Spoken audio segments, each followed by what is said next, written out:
We're going to do our best to not start a world war. It's the 40s on the Extended Play Podcast with Ian Tank.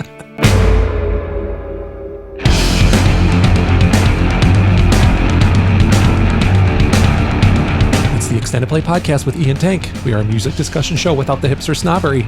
And welcome back to the next edition of the EP 100, where we count down the top 100 albums of our lifetime, from 100 all the way to 1. Today's episode, we are counting down numbers 50 through 41. We've reached the halfway point.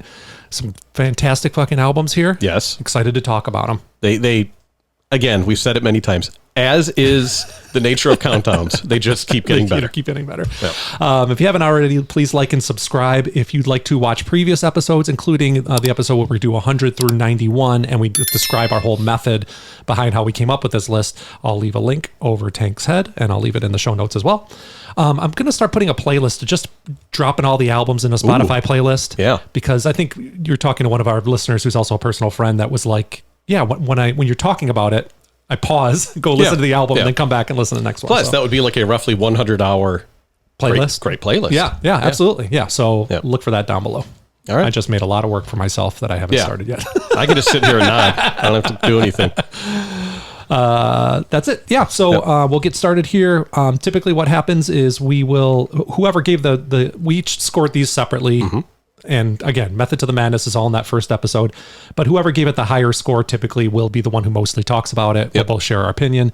We had to change that a little bit because we didn't want one of us talking about 4 albums in a row. Right. I mean, you can only take so much. Right. We're an acquired taste to begin with. For each other, even. I mean, yeah. Barely tolerate each other. Yeah. It's only on camera. Much like Oasis. From exactly. Yeah. I hear they're going to announce the U.S. tour dates tomorrow. Yeah, actually. I saw there was somebody had like a sneak preview or something. Yeah. We're not. Let me guess. Big arenas. Big arenas. We're not on. There weren't any arena names, just cities. Detroit's not on it? No. How do you? Yeah, well, we're flyover, man. We've become flyover. No, not for concerts. Chicago. They're in Chicago and New York. Not even like Columbus. Like fuck Columbus. I mean, sometimes we get skipped for like Ohio. I know. Well, you know what? Honestly, I think it does depend. If it's a rock act. Yeah.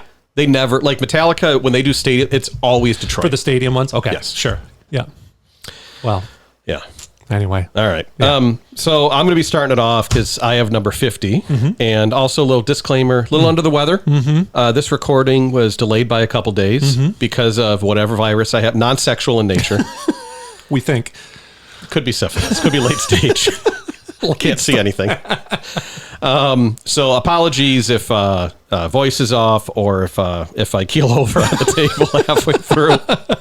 I mean, I've nearly done it before. In a 10 before 5. You've seen strokes. Now you'll see heat exhaustion. That's right. If I start sweating profusely, and also the redness at the bottom of my nose, not a raging cocaine addiction, at least not now. No. Earlier in the season, yes. But for now, it's just whatever this virus is. So, yeah. With no further ado, and there's been much ado up to this point. Yes, there has.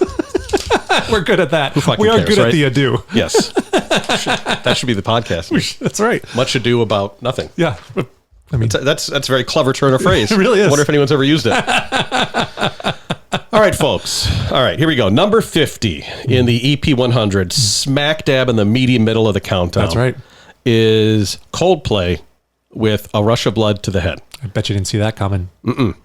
Bet you didn't. Not on a lot of popular lists. For Coldplay, nowhere to be found on most of the lists that we looked at beforehand. So this was a blind degree. We both wanted it on the list. E put it at 65. I put it at 39. So, pretty middling scores for both of us.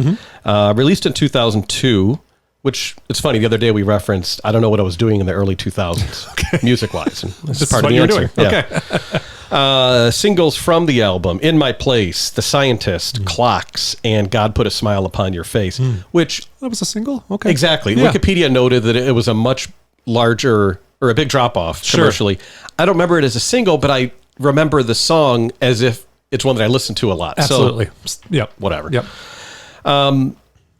For me, I mean, I had it at 39, which is pretty high. Without Clocks... I probably have it in the 70s. Oh, wow. That's how strong that is for you. Yeah. I mean, I feel like it's such a timeless song. Clocks is a great song.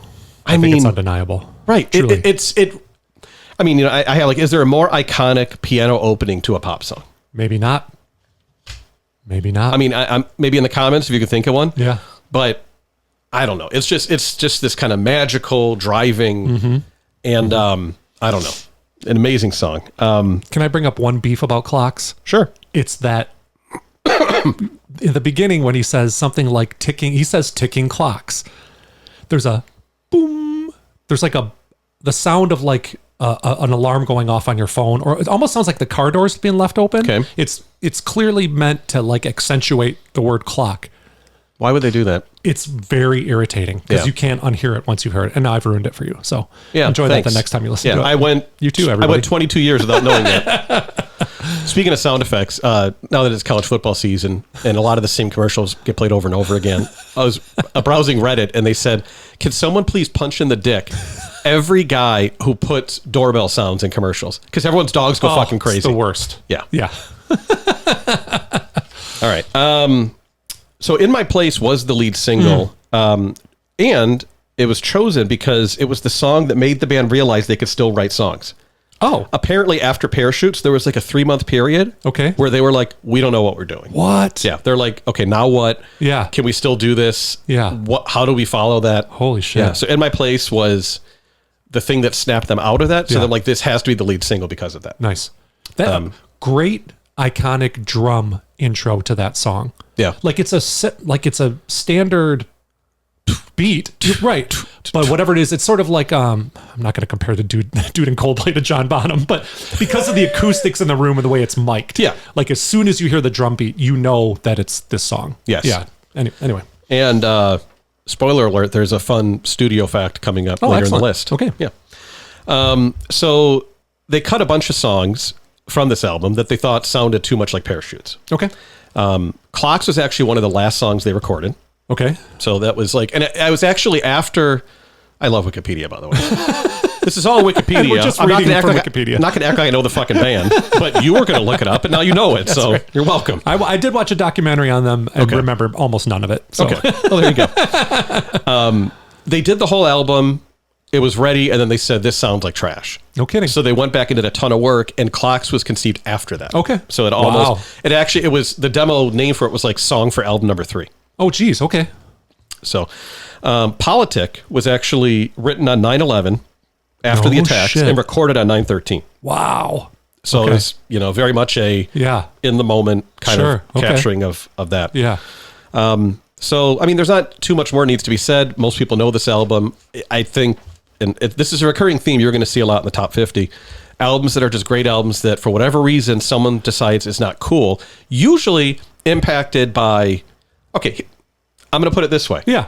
If there's a plane crash after this album comes out, and there's no more Coldplay, people talk about this like, never mind. Yeah. You know it. You know that's what would happen. Yeah. Yeah, success, popular success. Like when we talked about in the first episode, how one of the top lists we looked at in compiling our list was album sales. Because Tank brought up a good point that it's bullshit that we don't actually look at what most people bought. Well, not only that, but like, let's say, for example, that Coldplay did catch lightning in a bottle here, right? Okay, and that, Parachutes was good and this was great. What do you expect artists to do? Right? Spend the next 20 years trying to make that album again? Right. Or are they just going to be like, let's try to do something else? Inevitably, the success falls off. Sure. And then people start to retroactively act like they were never a great band. Right. It happens every time. Yeah, it does. So if you're in a band out there and have a good album, kill yourself. Jesus Christ. From the Extended Play podcast with Ian Tank. Please do not. Please do not. I'll tell you what, as soon as we hit like 1 million subscribers, I'm out. Jesus. I'm not going to sit around and watch this legacy go down the toilet. Luckily, I don't think we have anything to worry about. I feel pretty good about this. I'm going to be here a long As time. we just passed 81 subscribers. Hey, man. Overnight. By the way, thank you, Extended Family. You made that happen. We called out the fact that like 93% of people don't subscribe. We saw like a 10% increase in subscriptions. So anyway. And thank you, subscriber 81, which I can only assume is a bot in Vietnam somewhere or something. Right. Absolutely. We'll take it. All right. That's it for number 50. Okay. Number 49 is RTJ3 by Run the Jewels. And do I have to do it this way? There we go. Right. Could not make that look less cool. That's if we try. kind of our thing. Is it actually called RTJ3 or is it technically Run the Jewels 3? It's RTJ3. It's RTJ3. Okay. Third album from the hip hop group Run the Jewels, 2016. 14 songs, a lot of songs, 14 songs. Yep. No skits. No skits. No skits. That's why I love RTJ. Yeah, 53 minutes long. Their third album, obviously, RTJ 3. A lot of guests by the second album. No, there's guests on the very first album. Big Boy's on the very first album. I don't know, there's a lot of guests, but by this album, the guest list starts growing and growing. RTJ 4 has a ton of guest spots. So Joy, Joi, Danny Brown, Tunde Adebimpe from TV on the Radio, Boots, Trina, Kamasi Washington, Zach De La Roca at the end, who has an uncredited. He's actually not listed on the. And he was on 2 and 4. Yeah, it's weird. Yeah. Anyway, so we've talked about Run the Jewels ad nauseum. Again, this is another one where it's hard to find new things to say. I will say that this has all the great ingredients of a good Run the Jewels album, which is incredible production. Right, the particular strengths of each MC and how they balance off, they play off one another and how they offset and balance one another.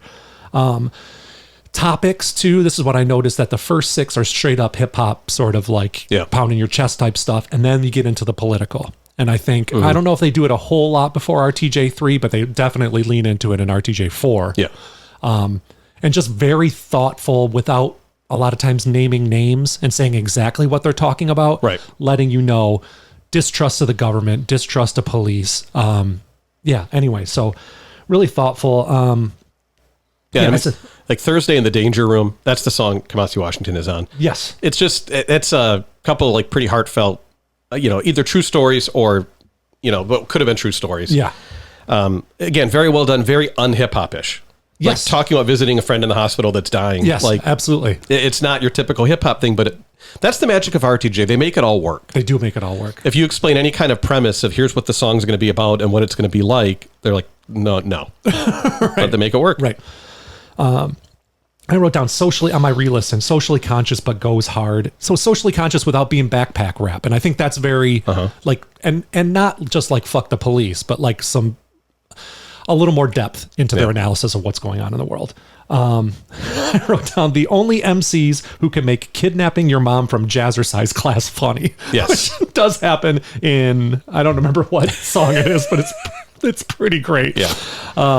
This album, they talk about shooting bunnies. There's, that's from the DJ Shadow one where Killer Mike talks about dressing up like Santa and taking pictures with your kids, which is fucking incredible.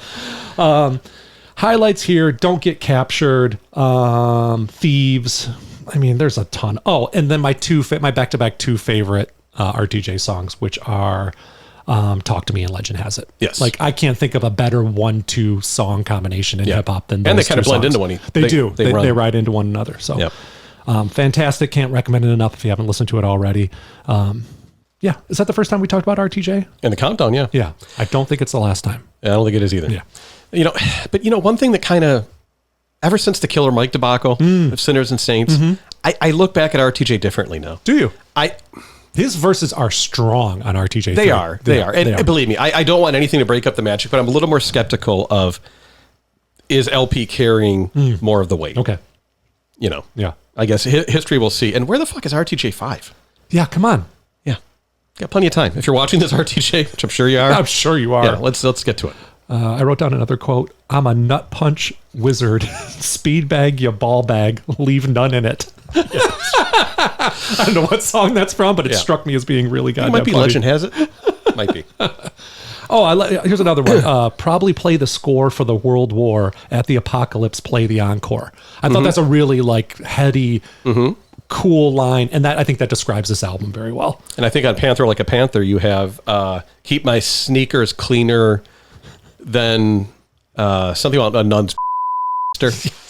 Yes. Yeah. Clever shit. It is clever. Yeah. Anyway, 49, RTJ 3, 2016. Number 48 on the list, which you are eagerly anticipating, waiting for the graphic, which is going to pop up any second now. Not till you say the name. I know. That's what I like about it. It is The Police. Speaking of fuck the police. Oh, yeah. Synchronicity. Pretty pretty big gap here in ratings. One of us at the table Did say fuck the police. did say fuck the police and ranked them 82. Another person at the table put them at 19. So that ends up with them at 48. This album was 1983. It's a Tank exempt. So whenever you see an exempt album this high, it's pretty clear there's a big gap in, in for sure. how we saw it. Yeah, that's where one of us really lobbied for it. Yep. So the kind of hat trick of huge songs on this, Every Breath You Take, King of Pain, and Wrapped Around Your Finger. In my opinion, Every Breath You Take is not only one of the top 3 best songs of all time, and I stand by that. I still think it's the number 1 most timeless song. That song could come out today. Okay. 41 years later. Okay. Doesn't sound dated. Okay. There's no electronic crap on it. There's no... That's true. It is a very simple, sparse musical track, well produced. Yeah. It doesn't have any trappings of being from another era. Timeless, albeit creepy subject matter. Indeed. I don't know, man. I think it's really magical in that it never sounds like... I mean, there's stuff that came out 85 that it's like, holy shit, this sounds dated. Sounds old. Yeah, it sounds like disco or... Yeah, exactly. I mean, it says a lot. Well, I mean, I don't need to bring up Diddy, considering all the things that are... But the fact that he lifted, how many years later it was that? 17, 20 years later, lifted the entire song for a beat for a hip-hop song, and it did not sound dated. Yes. Shows just the staying power of a song. That's true. Like, yeah. And he's still paying Sting, is it $20,000 a day? Oh, right, yeah. Yeah, there's some kind of royalty that just every day. It just keeps because he rolling in. didn't ask. I see. And he got sued, and that was the settlement. Amazing. Who would have thought Diddy was a bad guy? No. I never saw it come. Neither did most of his victims. Oh, boy. All right. So other than the rather unfortunate Mother, which is a track on the album, and the cheesy Miss Kredenko, which was on our playlist challenge. I'll link to that somewhere. There's really not a miss on the album. It's pretty solid all the way through. Synchronicity 1 and 2 are great songs. I like Tea in the Sahara. It's just this weird, not weird, it's just laid back. Almost jazzy-ish kind of vibe. But very solid all the way through. Mother was Andy Summers' fault. Yeah. Like he wrote it. He wrote it. He sang it. Usually writes it. Okay. You could just tell this is a case of like, he's probably like, look, am I not in this fucking band? There's 3 of us and one of them's me. Why can't I have one song on the album? And I was like, fine. That's pretty good. So Stuart Copeland is an amazing drummer. Yeah. And I that's something I heard a lot before I believed it. Right? Because I think Taylor Hawkins is the one that was the first one I saw really addressing him as someone he looked up to, his favorite drummer sort of thing. And then the more I started paying attention, he's a very technical, but doesn't take the spotlight kind of drummer. So I actually think this album is worth a listen just for the drums. Oh, nice. Yeah. If you just go focus on it, it's like, there's a lot going on there. So one thing that I think is funny, and this is the studio reference I made earlier. So this album was recorded with each member in a separate room. It was like in a house type thing. But everyone in a separate room. Playing simultaneously? Yes. Live. They would record live tracks. And everyone in a separate room. Sting's rationale, Sting was in the control room, Stuart Copeland was in the dining room, and Andy Summers was in the actual studio. Sting's rationale was like, bass through headphones sounds terrible. He said it sounded, quote, like a frog farting. So he didn't want to have to listen through headphones, which he would have to if they were all in the same room. So he's doing it separate, but the producer who almost quit, so Sting and Stuart Copeland got in a fist fight during the recording of Every Breath You Take. Jesus Christ.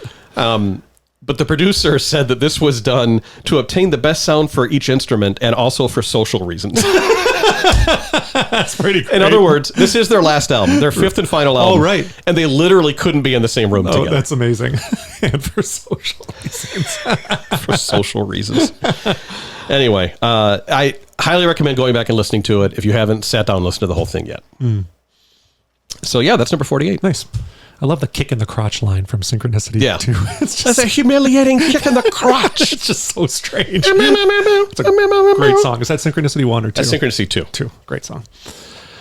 All right, that brings us to number 47, which is Pretty Hate Machine by 9 Inch Nails.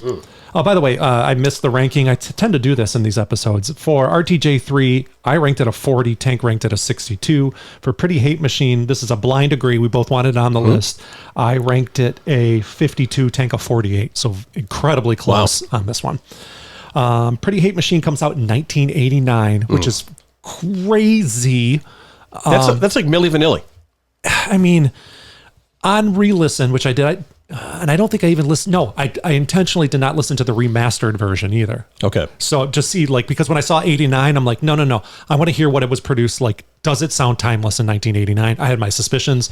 Of course it does. Right. It's incredible. Production on this is incredible. 10 songs, 48 minutes long. Obviously, it's their debut album, which, I mean, talk about knocking it out of the park. Seriously. Right? Downward Spiral comes after this in 94. Head Like a Hole is the first fucking song. Yeah. I did not realize that. It'd been so long since I listened to it. I mean, coming out of the gate swinging with an incredible song. I don't necessarily need to hear Head Like a Hole anymore. Like, I've heard it so many times. Yeah. But there's no denying what a great song is and how sort of revolutionary it was in this blending of, I wrote down, it's like a goth Depeche Mode. Yeah. But then, yes, goth in that it's dark in the production, right? It sounds, some of the stuff is scary. There's a lot of non-musical noises in it, right? Like there's like stomps, and that only becomes more pronounced as you go through Nine Inch Nails catalog. Right. But you hear the birth of it right here. But there are times where it sounds, the production is very keyboard, borderline alt pop sounding, but the lyrics are a whole other thing. The delivery is a whole other thing. So just so unique in its time. I remember too walking around like junior high and high school, because about this time I'm in my weird place where I'm half pop and half speed metal. Okay. That is a weird place. It is a weird place to be. But like, I'm like, you saw the logo everywhere. Everywhere. So many t-shirts. Right. Yeah. And it's like, what is this NIN thing? You know? Yeah. Yeah. So themes of being a victim, loss, betrayal, all these things really appealing to like the teenagers. And we were teenagers at the time. Gives words to very dark thoughts. One of the notes I had is you have to be in a good place to do a deep listen of this. A deep listen. You could just play it in the background, not really think about it and appreciate the musicality of it. Yeah. But if you're getting into the lyrics, like a lot of Nine Inch Nails stuff, I hope you're in a good mood because it's going to bring you way down. Something I can never have is that is rough. That's rough. That is a hard song to listen to. It is beautiful and very challenging. Yeah. Just from an emotional standpoint. Other standout tracks. That's What I Get. Tank's favorite terrible lie. All right. We'd be remiss if we didn't repeat the story. We should. There are a handful of things I can do or bring up, which will guarantee to make E laugh every time. And one of them, I don't know where this started. We're sitting in a cafeteria, probably in high school, and just talking about just random shit, and music comes up, and with Terrible Lie, this is right after the video for Wish came out, I think, where one of the videos where Trent's wearing like fishnets and stuff. Like he's all gothed out but wearing fishnets. Right. And March of the Pigs is that? Right, or something. And the mental image of Trent Reznor as a caddy on a golf course. So beautiful, bucolic, sunny day, just corporate gooch guy playing golf. With visor. Right. Like totally gothed out Trent Reznor as his caddy wearing fishnets. And his drive goes just off the fairway into the rough. And Trent just walks up and goes, "Terrible Lie." That's so good. Every time. It's incredible. Yeah. Anyway. Great song too. Sin, a great song. I forgot how good Sin is. And part of the playlist challenge we had with 5 songs with the same name. That's right. Yeah, excellent. I'll link to that here. All the drum fills on this, there's some random Wikipedia type facts I learned. All the drum fills on this album are sampled. Huh. Pretty neat. And they'll be layered or played backwards. They got them from all over the place. I guess he got them from hip hop. He said he was really inspired by Public Enemy. So you hear a little bit of that. You hear like birds chirping in the background sometimes, just all this cool stuff that he will only really lean into for Downward Spiral. Yeah. You're really getting a preview of things to come. So, fantastic album. That's why we have it at number 47. Yeah. Cool. Yeah. And bouncing back to me, we're in a good back and forth rhythm here. We are in a good back and forth rhythm. For now. Speaking of back and forth rhythm, you know what? Normally, that's how you know I'm not feeling well. I'm letting back and forth rhythm between us just go. I don't have the energy for it today, or for a back and forth rhythm. All right. What I do have the energy for is to talk about number 46, which is what's a good word for what I do with this album? not preach, whatever. It's The Roots with Undone. Yeah, what is that word? I don't know what it is. It's like advocate, but it's not exactly. it's not advocate. It's I want to say something. it is Prostitute. I'm a whore for this album. Very similar to Synchronicity, eerily so. E puts it at 83. I have it at 17. And it's another Tank exemption. Yeah. Undone came out in 2011. Now, so Make My was the only single released from this album. I didn't even realize there was a single. There was no point having singles from this album. Right. I'm still standing by that. And again, I ranked this 17th in this 40-year span. Yeah, sure. And I mean that. This is the most overlooked and underrated album I've ever seen. I don't get it. I don't know why. It's not like anyone doesn't know who the Roots are. Yeah. With all the Fallon stuff. Yeah. It gets very little love critically and no love commercially. And it's even more, I get so angry when I look at these lists that whether they're top whatever of however many last years, the Roots are usually on it. Not this album. That's weird. It'll be like Things Fall Apart. Or like, what the fuck are you doing? That was the last Roots album I bought because I didn't like it so much. Right. It's like there's a whole lot of pretty good Roots albums. Yeah. But Things Fall Apart is like a lot of other albums where there were 2 or 3 very good hip-hop songs, a bunch of mediocre hip-hop songs, and then some R&B trash. Yes. Those are facts. Yeah. But for whatever reason, it's like critics have to, like, we have to include the Roots somewhere because we know their place in history. We know how good they are. Yeah. But for whatever reason, they're like, these are the ones we're going to pick. It's as if this didn't happen. Yeah, it's so this strange. is such a layup. If you want to give shine to the Roots, this is the album. Yeah. But for some reason, Yeah. all right, that's enough of that. And I know I've talked about it at least 2 different episodes. Yeah, we talked about the one you would include in the Rolling Stone 500 and another one. But for those of you new to me preaching about it, it's a masterpiece of a concept album. It's the story of a man, Redford Stevens. They did pick the name based on the Sufjan Stevens song. That for Redford? Redford Stevens. Oh, Yep. cool. Yep. I like it. He lives a tragically short life in poverty, and the album is done in reverse chronological order. So the album is, some have interpreted it as one day in his life. Okay. But it's definitely his life in reverse. So for instance, the first track, Done, D-U-N, is his death. The second track, Sleep, are his final thoughts reflecting on life as he's dying. The third track, Make My, tells the story of his killing, et cetera, et cetera. It goes backwards like that. Although it hasn't been confirmed, there's a theory, there's 3 instrumental tracks at the end. And that those were intended to be the 3 trimesters of pregnancy. Oh, wow. Like that's how far they took the concept. Jeez, okay. But what makes it, like anyone can do an overly heady concept album, right? You sit down, you map it out like, oh, it's going to be all trippy. The magic of the album is that not only do they work seamlessly together, and this is another one of those albums that there is no break between songs. One song always it blends into the next through the entire album. I like that. All the songs are good on their own. Yeah. All of them. If I played you The Other Side, you're like, that's a good fucking song. If I played you Stomp or Make My, they're all good songs on their own. I've yet to see a concept album with a strong concept, flawlessly executed, with all individually solid tracks. Feel free to name another one, folks. Maybe The Wall. Maybe. But even The Wall has it was pre this countdown, so I'm not going to compare the two. Yeah. Anyway. And they did mention this album was made possible by being the house band on Fallon. As far as financing it? Yes. Oh, I see. Well, not just that, but they're like, look, we're set. It's like, now we can treat we can treat our albums like a side gig now. Sure. So now we're going to do what we really want to do with 0 record company consideration. Oh, that makes sense. Okay. So shout out to Jimmy Fallon for that. Yeah, right. No kidding. And they made a point to, because of this, they wanted to push back on the typical hip hop trope that being a drug dealer is glamorous and something you want to do. Gotcha. Okay. They wanted to have a much more stark realization of you're going to die and it's not going to be glamorous. You know what? That makes a lot of sense. I read Black Thought's memoir. Okay. And he talks a lot about being surrounded by drug dealers in his neighborhood in Philadelphia. Yeah. And there's a quote in the Wikipedia that like he didn't think he'd make it to 30. He just assumed he wouldn't. Yep. Yeah, so fucking listen to Undone all the way through. It's only like 46 minutes. Oh, if it was his album, he would have known the running time. I think you slacked on this today. I got the running time. Running times? Yeah. All right. That's his thing. 10 songs, 48 minutes for Pretty Hate Machine. 14 songs, 53 minutes for Run the Jewels. Okay. It's only like 40 some minutes. Yeah. Go listen to Undone. Yeah. Get back to me when you're done. Excellent. Well, no break for you, my friend.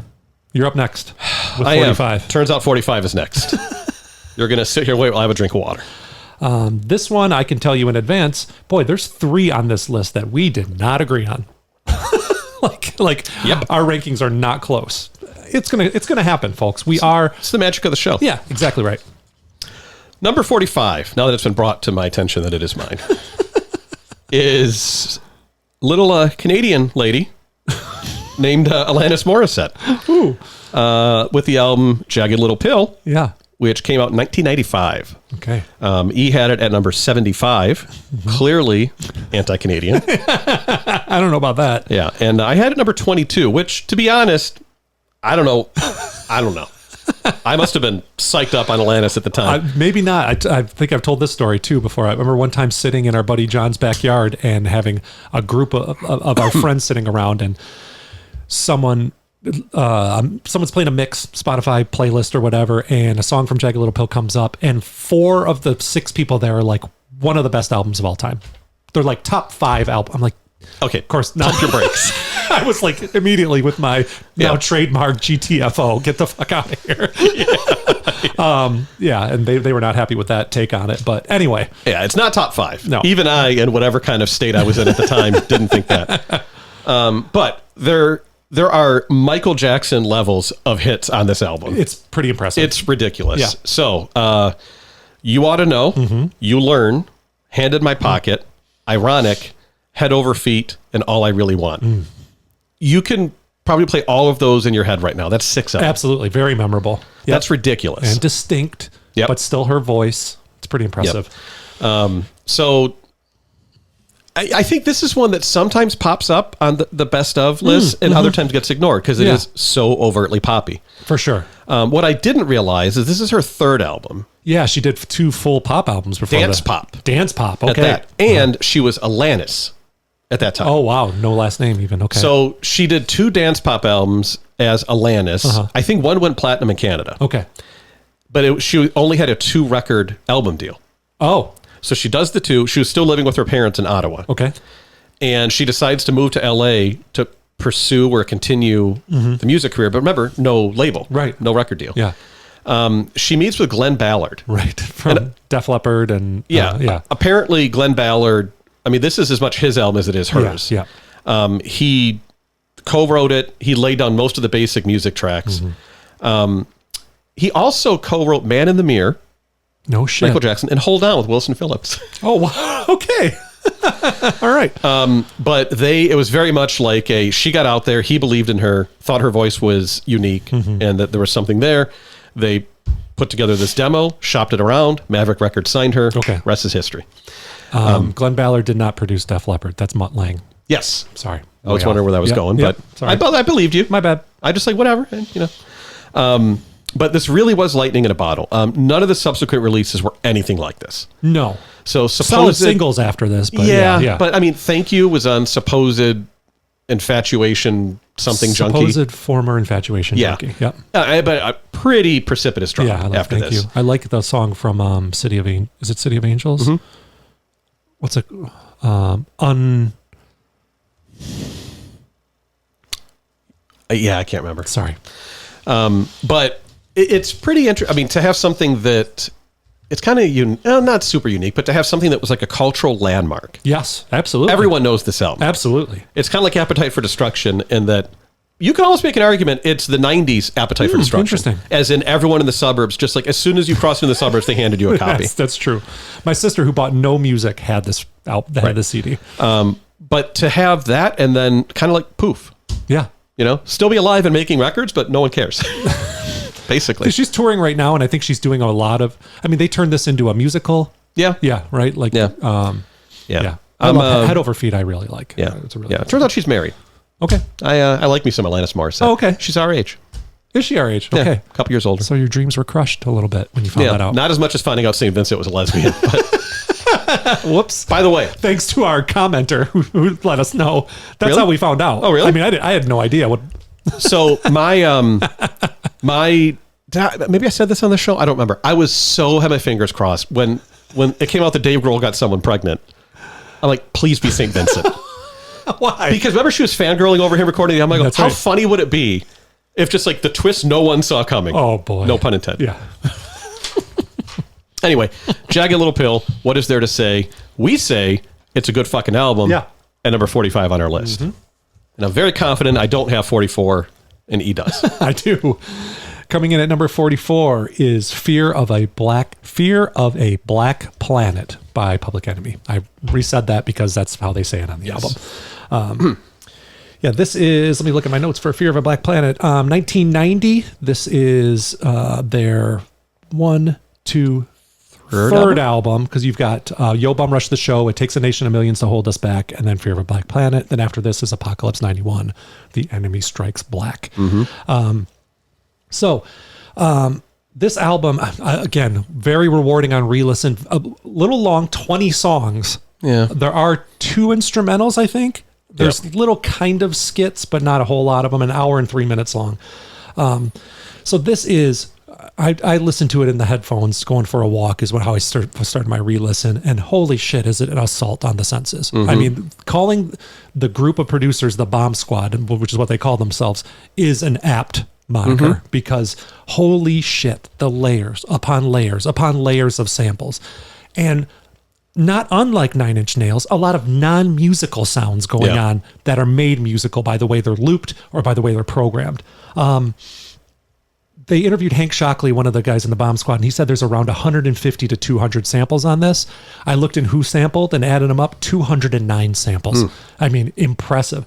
And that they cleared them all. Yeah, shout out to PE's legal department. Right. Yeah. I mean, must have been using some stuff that like nobody's paying attention to. But so you've got stuff that was on Yo Bum Rush the Show is very much anachronistic in their catalog, in that it's just kind of a straight hip-hop album. There's not a lot of political sentiment in it.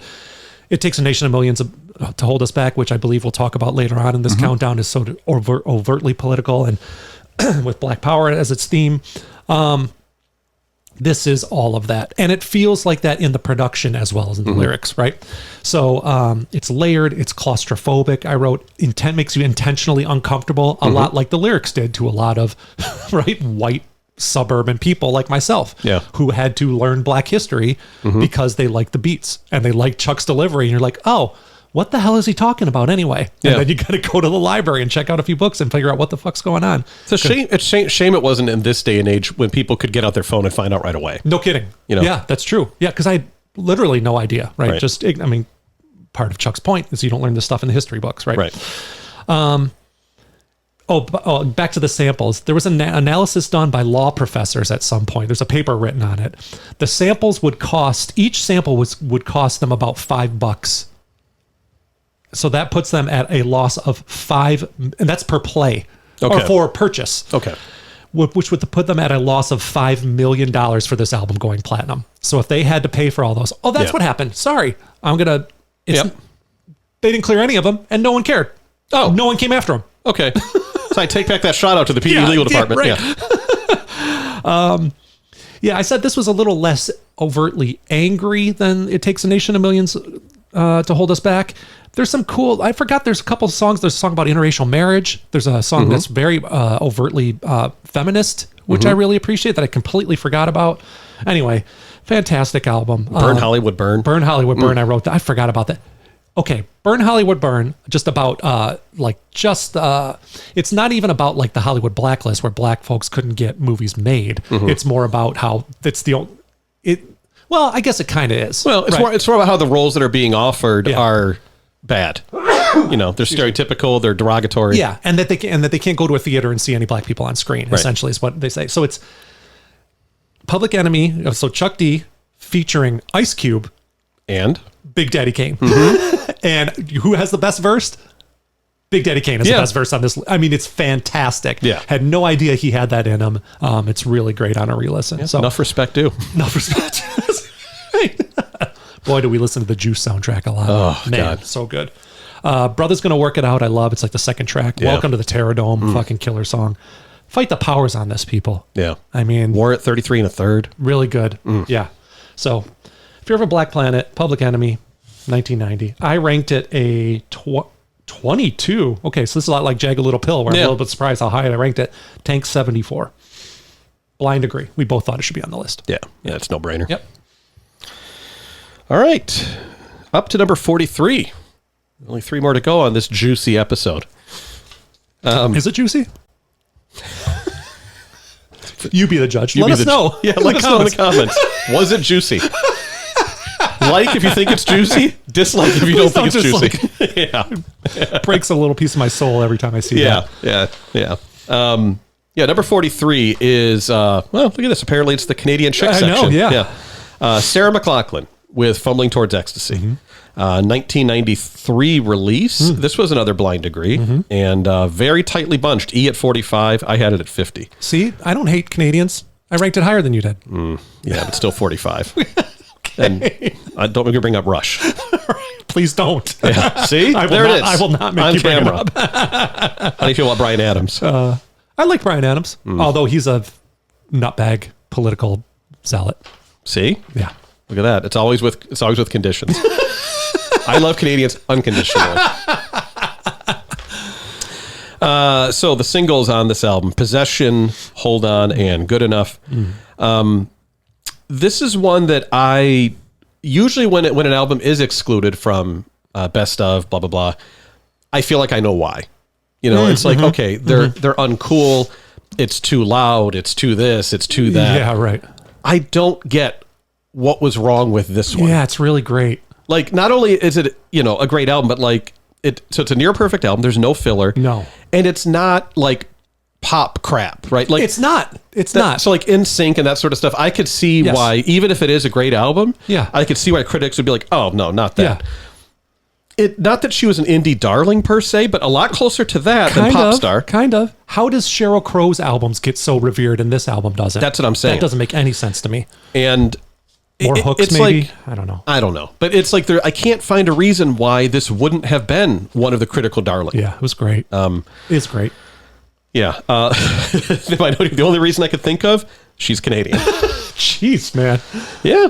Canada, we got your back. Well, yeah, we do. Tank does anyway. We do. I could take or leave you. Right across the river. So if you heard this album while you were in my house, it was about to get freaky. Oh, boy. Yeah. It's not the first time he's mentioned that. Nope. Because every time what? You get aroused? Congratulations. Yes. Yeah. That's a one-way street. That's all I care about. Still single, ladies. Yeah. That role has shifted more to Sade over the years. Okay. Yeah, that you have mentioned then. Yes. Yeah. But so shout out to Sarah McLachlan for those good times. Yeah. But such a great vibe-setting album. Sexual aside. But this album just screams like fall or winter. It's like, all I want to do is get like a nice cup of hot chocolate and sit in front of a window, watch the snowfall outside, and then hit play. Oh, and nice. that's like the beginning of Possession. That would be very nice. Wouldn't it though? That'd be a lovely, fucking crackling fire. Lovely experience. What? Let's do that. You can't say no. You can censor it out. Fuck. There you go. There you go. We'll have the now you got to do it anyway. We should totally do that. Absolutely. First winter, I'll bring marshmallows and shit. Absolutely. We'll do like a whole thing. We can look at the birds. We'll do some fucking fondue. No, that's like the winter thing. Over the fire? No, that's separate. Oh.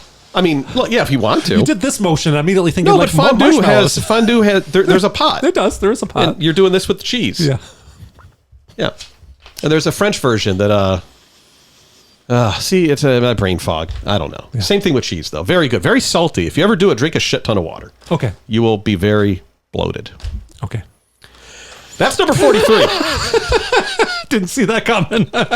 And now we move on to number 42. Yeah, couldn't get there soon enough. Number 42 is For Emma Forever Ago by Bon Iver. This was negotiated, but made it to the list with us ranking it pretty closely. I ranked it number 50. Tank ranked it number 44. Really glad to go back to this, especially because I'm a big Bon Iver fan, and Tank has become a big Bon Iver fan too, particularly of the second album. Yes. I hadn't listened to this in a long time, and if you know anything about him, his arc, I mean, the songs only get less traditional in structure, and the sounds only get weirder as he goes through. And so my most fresh memory is the last couple albums, which are very far out there. Yeah. Like for the non-indie head, maybe difficult to listen to. Whereas this is essentially a folk-ish singer-songwriter album, but with an asterisk on it in that 9 songs, 37 minutes, 2008. It's non-traditional in that the lyrics, he admittedly was writing lyrics almost like there's a term for it when you go to the song, when you're a lyricist and you go to the booth and you just sing nonsense words over the beat. There's a name for that technique. Okay. Many people do it because you don't have lyrics yet. You just want to get the cadence of how your That's how Sussudio got its title. Oh, that was just Phil Collins. just a fake word. Mm-hmm. Right. And he kept it. Okay. So he's doing that. He's not doing that. They're not nonsense words, but the organization of the words are more like these words sound cool together. Okay. So there is some deeper meaning to a lot of the songs, but there's also that as well. So it's not a straight ahead folk album, which I think is why people liked it, because it's very charming that way, in that it's like a twist on the sort of singer-songwriter thing. Famous story behind this one, and anytime anybody mentions this album, they have to talk about how it was made, which is that his band broke up. He broke up with his girlfriend. He was living in, I don't know, somewhere on the West Coast, I think, and then he moved up to his dad's cabin in Eau Claire, Wisconsin, where he's from, and for 4 months, he got mono too while he was there, and it was himself and recording. It's lucky he didn't get stereo. Good one. It's a dad joke for you right here on the Extended Play podcast. Rim shot time.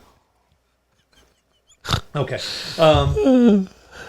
Yeah. Anyway, and so he makes this. The lyrics are vaguely about lost love, but they're more impressionistic than anything. Yeah. Unique part about this is falsetto. It's just really, really unique. You hear it right away. Again, this is like, I could see if people don't like falsetto. And that is, it was so much more pronounced on this album than the next album. Got it. And since I started with the second album, I couldn't go back. It was too much. Couldn't go back. Okay. I still enjoy it, but it's too much. Okay. I love the production on this. They did some post-production, but it's mostly just what was done in his father's cabin. There's you hear the start of the auto-tune thing that he becomes so well known for on a couple of these songs. You can hear in the recording the hands sliding across the fretboard, hang on the strings, which I really love. Standout tracks. You've probably heard Skinny Love, even if you don't know Bon Iver, because it shows up in like commercials or like movies or TV shows. I really like The Wolves, Act 1 and 2, and Re-Stacks, which I guess is about having a gambling problem, which he had. Wouldn't have guessed that. Yeah, would not have guessed that. Yeah. Like I said, it's a good entry point for indie music, generally. I think if you want to dip your toe, if you listen to like, I'm trying to think of like a traditional singer-songwriter type person. I don't know. Anyway, it's a good entry point. Yeah, I highly recommend. Also, there is a series called La Blogothèque on YouTube, and it's people performing. I've sent you one of these before. Okay. In Paris in live settings, and the mics are all live. There's no like they're not mic'd up all over the place. There's like one mic sitting on the ground somewhere, and so they have one of those. There'll be like people walking through alleys and playing songs, or in the kitchen of a restaurant. There's a version of, I think, For Emma, maybe, of him doing this. It's a really great performance. There's a good Beirut one. There's a good, yeah. Anyway, so For Emma, Forever Ago, which I love that song, that title, album title. Yeah, I like this song too. Yeah, it's a great song. So that's number 42. And as a break for number 41, the French version of Fondue I was thinking of is raclette. That's what we should do. Okay. Because what raclette is, it's like a 2-tiered thing. Okay. Little heat source at the bottom. Okay. You get a little tray. Yeah. You put the cheese in the tray. And it's raclette cheese. It's named after the cheese. I see. You put the cheese in. You let it simmer till it gets liquidy. And then you can put vegetables and onions or potatoes and shit on top. Oh, man. Yeah. And then you pour the cheese over. Yeah. That's delicious. It is delicious. All right. Yeah, we'll record that. That'll be a whole episode of us. Yes. You know what? We should. We should do like the winter episode. Live stream it. Yes. It's just slow TV. Yep. Right? You're just sitting back watching two dudes hang out, eating cheese. Dipping potato and cheese. Listen to Sarah McLachlan. That'd be a great idea. I love it. All right. Now for something completely different. Number 41, the last album in today's episode, is Nevermind by Nirvana. This was a blind agree. We both felt like we had to include it, despite how much we've kind of given it grief over the course of our Especially podcast. me. Yes. I ranked it at 38. Tank ranked it at 54. I don't know why. I know. It's Nevermind, people. Yeah. 1991, 13 songs, 49 minutes. It's their second album. Bleach came out in 89. There's this in 91. They do that B-sides thing with Incesticide, which, looking back, not a great album title. No. Although, Hard to think that wasn't the case at the time. I know, really. And then In Utero in 93. And that's obviously their entire catalog, other than the Unplugged album and a live album, I believe. Not a whole lot to say about, I mean, if you haven't listened to it, I don't know where you've been. I will say I liked it less on re-listen. Because I can't listen to Smells Like Teen Spirit anymore. It's the first song in the album. I've listened to it so much or heard it so much, I can't do it anymore. Yeah. It's just noise to me. Not noise, but I don't even know how to put it. I know what you mean. Yeah. Other singles, In Bloom, Come As You Are, Lithium. Lithium I still like. Yes. I really like that. Something in the Way is really good too. Yes. And Come As You Are. And Come As You Are, yeah. Given New Birth, the Something in the Way from the Batman. Yeah. If you saw The Batman, there's this great scene where it's completely quiet and he's driving the Batmobile in this really dark setting. And yeah, it's so good. Wide range of tempos and song structures on this album. Some really pop, some really sort of punkish. Territorial Pissings I really like. Great melody, but super fast punk song. Yeah, that's what I wrote. And the last thing I wrote is hard to re-listen to. We don't need to get into what it did or what it did not do for music and its place in music history. As an album, I think this is the right spot for it, for us. Right. In terms of just stripping aside all the accoutrements of, it's a very good album. It is. But the idea that it gets this iconic or this all-time great, that's where I think it's misguided. Yeah, sure. There's no reason not to give that to Alice in Chains, Pearl Jam, Soundgarden, who I think put out as good or better material in the same time frame. Yeah, yeah. This is not a countdown of cultural impact, people. It's clearly not. So, nope. That's it. That's all I have to and say. even that, honestly, feels a little bit contrived. Oh. So let's go back to 91. Okay. Right? People talk about how Nirvana was first. Okay, so let's say it's because Smells Like Teen Spirit was the first that MTV played. Right. By the time that video had been played, Soundgarden's, Bad Motorfinger, 10, all those things had already been recorded. Okay. It's not like Pearl Jam and Alice in Chains were sitting at home watching MTV and go, oh shit, we should do that. We should do that. So the idea that they were somehow first is more happenstance than any arbiter of quality. Sure. So that's what always pissed me off. Okay, It's not like their contemporaries were 3 years later ripping them off. Yeah. They were already in the can. Yeah. It's just MTV, for whatever reason, played that one first. Yeah. And all of a sudden, they're the ones who made up the genre. Yeah. It's bullshit. Yeah. Yeah. Well, there you go. What a way to end. It's bullshit. That is our countdown of numbers 50 through number 41 on the EP 100. All that's left is the top 40. Crazy. Crazy. So 4 more episodes. And I think we're going to pull in some honorable mentions by the time we get past the top 10. Yeah, there's a lot of good albums that are not on the list, and we don't want to completely ignore them. Yeah, I think we started with what we say over 700, I think, in the initial list, and then got it down to 400, and then got to this list. So again, thanks for watching, Extended Family. Please give us a like and subscribe if you haven't already. Tell a friend in the office, or if you don't go to the office, if you're on the next Zoom call, the next Teams call you're on. Tell a stranger. Yeah. If you're at Meijer shopping, just be in the pasta aisle. Yeah. Be like, hey. Like what? Do you need me to read something? No. Have you listened to the Extended Play podcast? Those guys are great. Yeah. If you want, I have PNG files. I can just drop them. I can, I'll just leave them there. You can download them, and then you can just add them to your background in Teams. And you have a big Extended Play logo behind you during all your calls. Yeah. Then people be like, what's that? Right? You drop them a link in the Teams chat. Yeah. Let me tell you. Yeah. I'll show you. Yeah. Yeah. Anyway, folks. Thanks for listening. Next week, we'll have something completely different. And then the week after that, so 2 weeks from now, we'll have numbers 40 through 31. All right. Thanks for tuning in. See you next time. Bye, folks. See ya.